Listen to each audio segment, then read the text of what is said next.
those videos which I have shown, at least you must have got an idea what happens in case there are some problems with the product. How do they rectify it? Now you must have got a fair idea about the model which I have shown you right at the start, which is much of a theoretical. How do you deal with such an ethical issue? How do you collect the information? Who are the stakeholders? What are the possible options to sort out the issues? And what is the best you could select?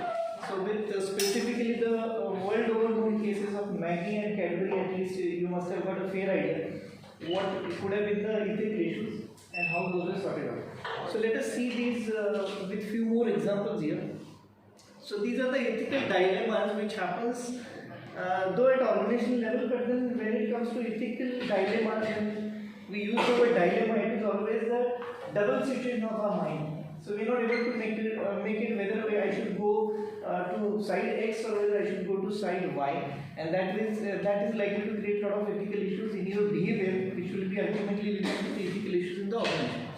So these are all the names which will make you understand what could be the ethical issues. Now, whenever for example, I will be explaining all. So these are all ethical issues listed in the organization. Trust. Now, trust is one such thing which we usually don't do. Now, this is again something to do with individual characteristics of a personality. Now, some of you may be trusting somebody, maybe a friend or maybe even a stranger, immediately, or some of you never trust your own friends or maybe your own relatives also. So that may be an individual nature. The same nature gets transferred at the workplaces, and very often than not, you will decide whether you trust your colleagues or whether you should not trust your colleagues. So that based on that, your behavior accordingly will be changing in the organization. That will lead to the organization's ethical dilemma.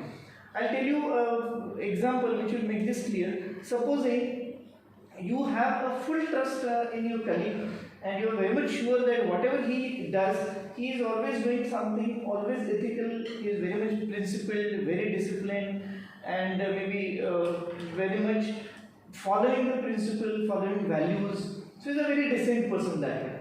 And if somebody tells you something negative about that person to you, you will definitely not accept it, and probably you will support your colleague who has actually done something wrong, but because your trust on that person is great on your side, you will not believe on him. And this is likely to create supporting the wrong things which are done by your colleague, even if you know that he is not that kind of a person. He might be doing negative things also. He might be doing something which is unexpected, which is unethical, but because you trust that person, you will support that.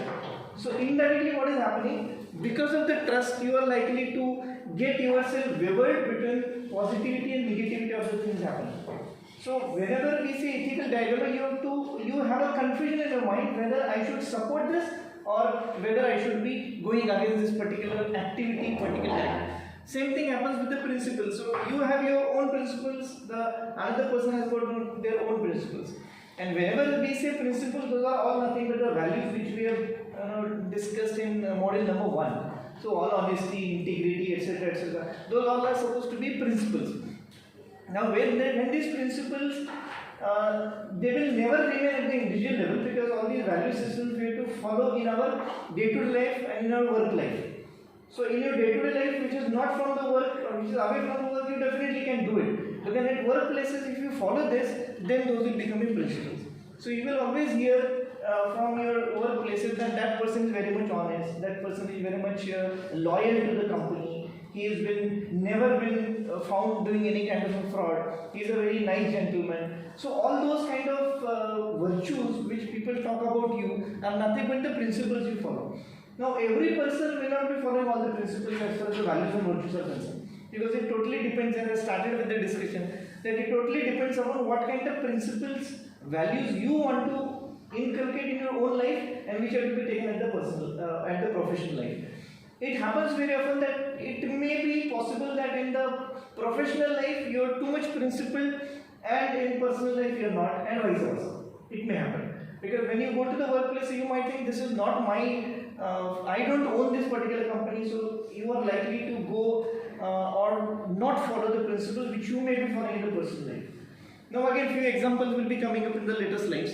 Here just a theoretical part. Now taking responsibility. There is always these words said in management fraternity. We say that people, they do take the responsibility, but they don't have the accountability for it. Responsibility is somebody tells you to do something, you will say that okay, I will be able to do it, I will do it, don't worry. But then when it comes to failure of getting that thing done, they will say, no, I have told you that time that I don't know much about it, but still you have given me the responsibility, I have taken, but then I am not accountable for it. So accountability is something to do when certain things fail and you are ready to take the responsibility. And it is one of the words which is very commonly used in your workplaces, that people will ask you to be accountable for. Like you have got certain things to be dealt with by most of the government departments. So nobody is ready to take the accountability. Accountability is responsibility with ability to face the negative things which are happening. So take the responsibility of negative parts also. That is what responsibility is talking about. Now ethically,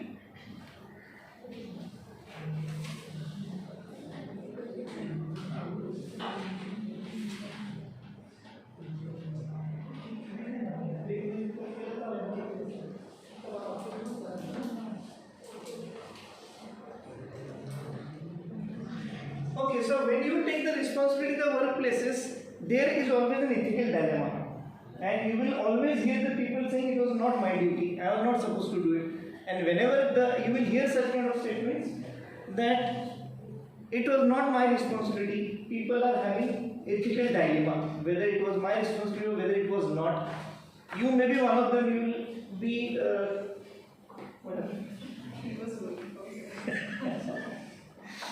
you may be one of them who may be saying such kind of words or sentences, no, it was not my responsibility, I was not supposed to do this.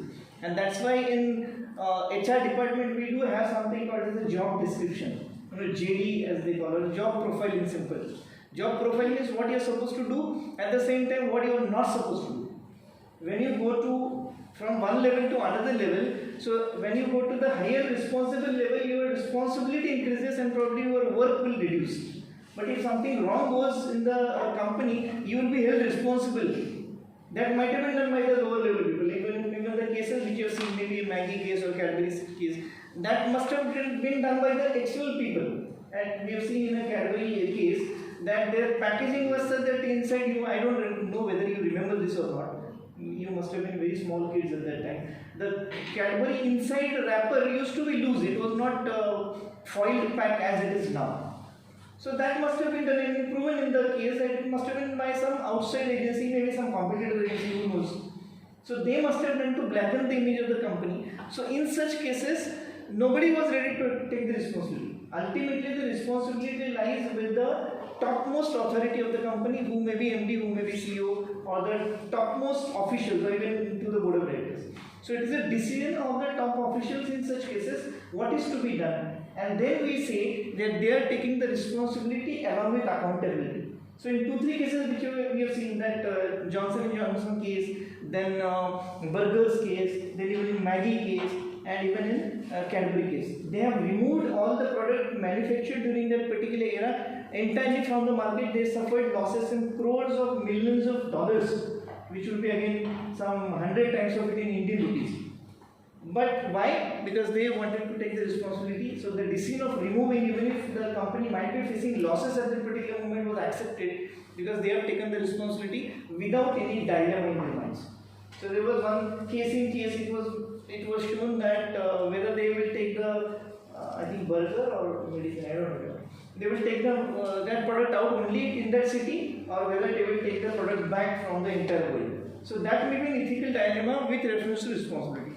So ultimately they took a decision that they will remove the product entirely from the world, and so that their company's image should not get in danger. So I guess it took there around 2 years to regain their company's image as far as Maggie's case was concerned.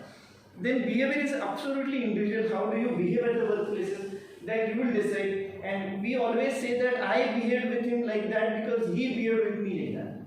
So here, some of your value principles related to your compassionate nature, related to your empathetic nature will be coming into the picture, where you try to understand that person, why the person is behaving like that.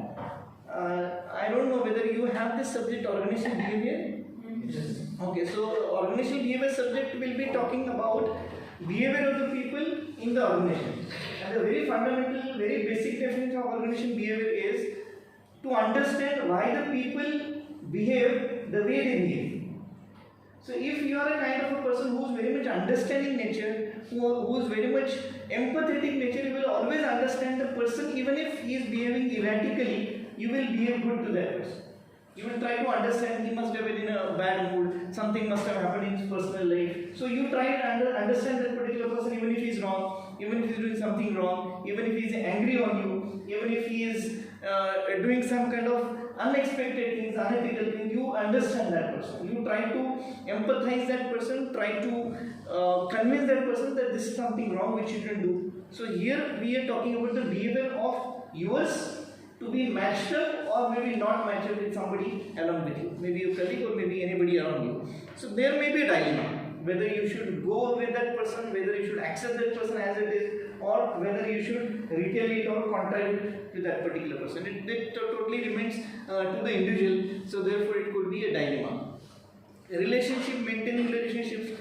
Now here is a concept where very organization will be saying, you will hear the people saying that this entire, say, Tata group is a family, or maybe this institution is a family, or some XYZ company is a family. Now most of the employees do not like that particular concept because they are talking about the relationship with each other. You will come across, you might be knowing some people telling you are just like my father, you are just like my brother, you are just like my sister, you are just like my son-in-law, daughter-in-law. So some people are going with this particular concept as relationship and organization as a family, whereas some people don't like it. They say, why that family relations are required? We are professionals, so be a professional. Why do I want to be your brother or sister to behave good to you? In Marathi we say Rakis kashala bandhayla pahije bahin bhau. So you may need not have to have that symbol of brother and sister to have those kind of relationship, because ultimately it is the thoughts which are coming to your mind that matters. So with reference to this relationship, there might be a dilemma whether you should have those so-called family relationship with your colleagues, or whether you want to maintain a professional relationship. And that might lead into different kind of unethical or ethical things which are happening. Reliability, we talk about the person is very much reliable, the person is not reliable. So it is again something to do with your past experiences with that person. Maybe the past cases or incidences with that person must have done. So based on that you will decide, or you will depend every time whether you should be reliable on that person or whether that person is reliable or not. So that dilemma always you will have, and then accordingly you will decide your behavior with that person.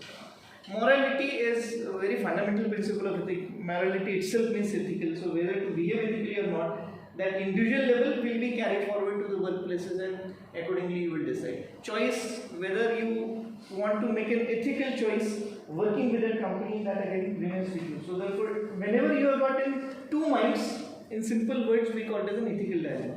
Now all these ethical dilemmas are definitely related to the workplaces. Whenever you want to make any decision of yourself which is dependent on your position in the company, or which is dependent on somebody else is getting promoted in a place, or you getting demoted because of it, you may not be getting benefit, somebody else is getting benefited. So all those things will be coming into your mind, but ultimately it will be affecting your professional life. Therefore all these ethical dilemmas are likely to be there.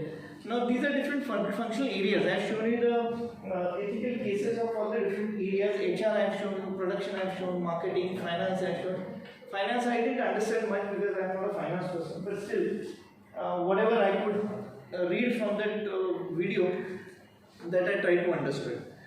Okay, now HR, one of the biggest ethical issues faced in HR department or to be handled by the HR department is sexual harassment. I don't remember, in some earlier module we had made a mention of prevention of sexual harassment as an act, POSH. Do you remember that? कहीं हुआ था पहले module में? कहीं नहीं हुआ था?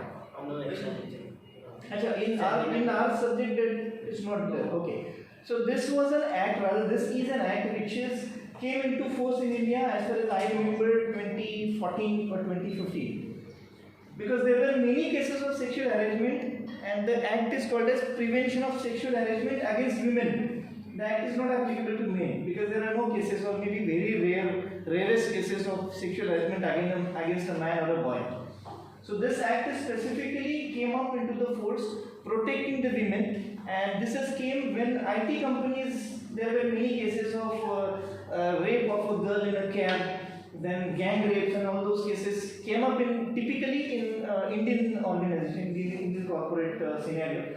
So that act has come up, and such cases could be registered with the company, and all such cases will be kept absolutely confidential.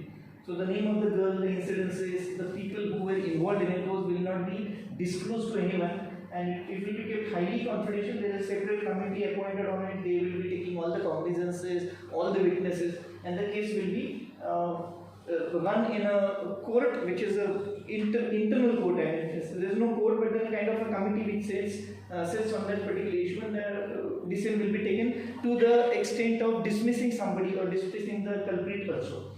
So why this was required? Because something or this sexual harassment is absolutely a private thing to do. So that shouldn't happen at the workplace. So therefore government has to come out with that law so that people should stop all such kind of unethical practices. So, and that is very common in HR. But still the statistics say that only 15% of such cases are reported as of today.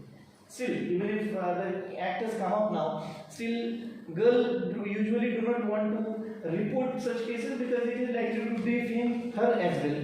So POSH Act is giving a lot of protection to the girl, lot of confidentiality to the girl, but still she doesn't want to bring it onto the surface. So she doesn't want to make it official.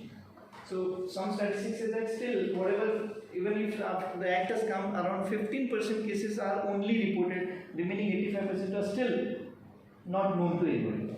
But it should happen. The reason for this is that there has to be ethics followed as far as every individual human being is concerned.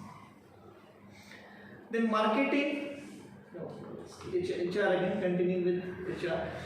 Age diversity, we are talking about diversity and discrimination. Now whenever you apply, say for example to a company which is an MNC and which is not an Indian MNC, supposing some company which was originally started somewhere in UK, USA or most of the European countries or Western countries against Eastern countries, because most of the Eastern countries do follow whatever principles, philosophies, ethics we follow in India. So we have got a Eastern philosophy and Western philosophy, very clear-cut demarcation between the two types of culture. So with that reference, the world has come to such a situation, or maybe I would say such a principle, that there should not be any discrimination as far as if you are selecting anybody for doing a job. Supposing you are applying anywhere, you may be applying in a company in a Johannesburg, you may be applying in a company somewhere in Malaysia or in a company somewhere in UK. So they will get certain fundamental forms or fundamentals optional, compulsory to be ticked. Which are those options? First they will ask you your gender. So they will have options male, female, transgender, and prefer not to say. So that you don't want to disclose all that, because that is again your absolutely personal affair. You don't want to disclose your gender, maybe, so you can prefer not to say. Then they will ask you second question, whether your gender at the time of birth was same or different. Because with the advent of medical technology, you can change your gender, you can change your sex.